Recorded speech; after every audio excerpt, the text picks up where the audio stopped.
With the wild sea breaking over their stricken vessel, with their boats stove in, and their strength giving out in the cold and spray in the early morning hours of November 24th, 1877, the surviving crew of USS Huron faced an agonizing choice: continue clinging to their ship and hope that rescuers would soon come to their aid, or jump into the raging sea and try to swim for the shore, which was an unknown distance away, through mist, darkness, and crashing waves. In 1873, Congress authorized the construction of 8 new ships for the Navy. 5 of the 8 were to be built of wood, but 3, the 3 smallest, were built of iron. One of these, USS Huron, was built in Chester, Pennsylvania. She commissioned at Philadelphia in November of 1875. From there she sailed to Hampton Roads to join the fleet. Huron and her sailors spent much of the next 2 years conducting oceanographic research. They sailed along the northern coast of South America, correcting charts and marking the locations of navigational hazards. In November of 1877, Huron's captain, Commander George P. Ryan, received orders to sail for Havana to continue their work updating navigational charts in the waters around Cuba. On November 23rd, despite warnings of an approaching southeasterly gale, USS Huron left Hampton Roads and put to sea. Commander Ryan kept his ship inshore of the Gulf Stream in order to avoid fighting that current. He and his officers took sightings off the Currituck Lighthouse and cast the lead to check the depth of water underneath their ship. Ryan was confident that his ship was still several miles offshore, despite the gale blowing from the east-southeast. Just after 1 a.m. on the 24th, those aboard USS Huron felt a shock as the ship ran hard aground.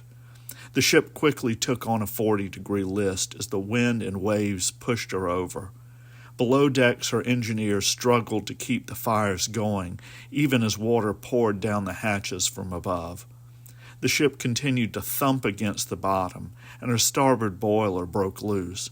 Her engine stopped, and the remaining steam pressure screamed out of the whistle of the dying ship. The sea was breaking over the ship, and the boats on the port side were carried away or stove in. Lines parted, and the mast fell. One of Huron's junior officers, Ensign Lucian Young, dashed into the cabin aft on the main deck to retrieve flares and distress rockets, barely escaping the cabin as the sea broke into it. Young fired the rockets and lighted the flares, hoping that they would be seen at a nearby life-saving station and a rescue mounted. As the stern of the Huron settled into the water, the bow stayed partially above the surface, and the survivors made their way forward along the open main deck. With each wave, those who couldn't find something to cling to were swept away. Reaching the forecastle, the survivors could do little more than hold on and hope. The dwindling number of survivors aboard the stricken Huron spent hours huddling on the forecastle and the bowsprit. They looked toward the land, hoping to see signs of rescue, still not sure how far from the beach they were. With no rescue in sight, Ensign Young and Seaman Antonio Williams succeeded in freeing a balsa raft which had been pinned in place by wreckage. They tried using the raft to take a line from the ship to the shore, but they reached the end of their rope and had to cut the raft free. The surf slammed them against the raft in the bottom, but eventually deposited them on the beach. They found a group of civilians standing on the shore looking out at the wreck. These men had seen the rockets which Young had fired.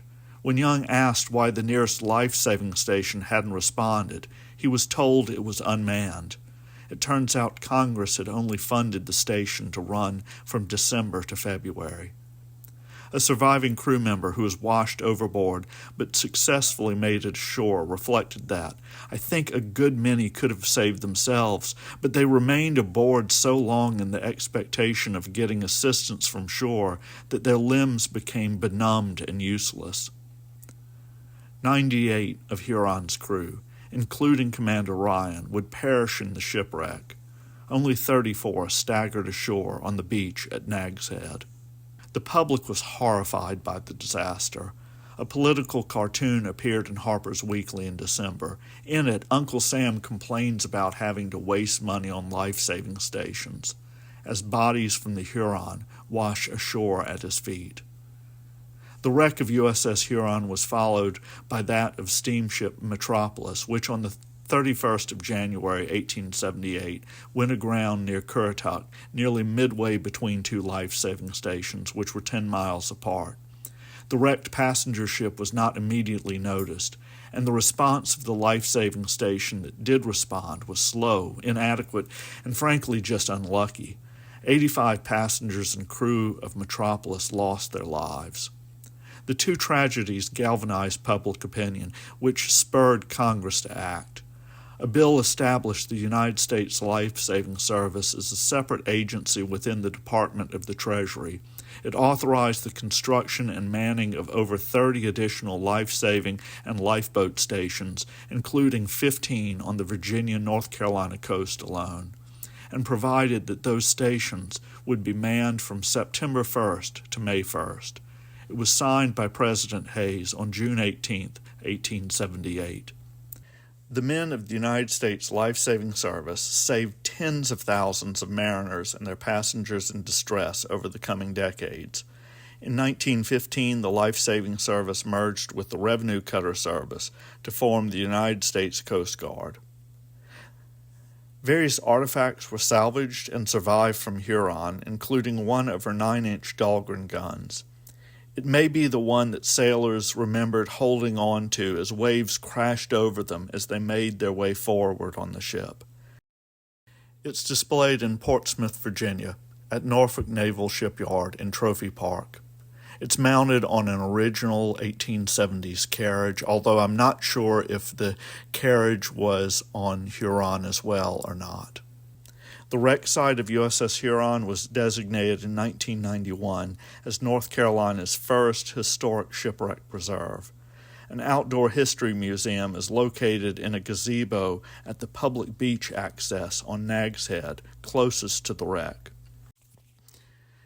In 1877, USS Huron was a new, iron-hulled ship with good engines. Her two sister ships saw long service lives. USS Alert wouldn't decommission until 1922. USS Ranger, eventually renamed USS Nantucket, would serve in training roles for the Navy, Massachusetts, and the Merchant Marine Academy until 1944. She had a short life as a museum before being scrapped in 1958 and was the last floating survivor of the 1870s U.S. Navy.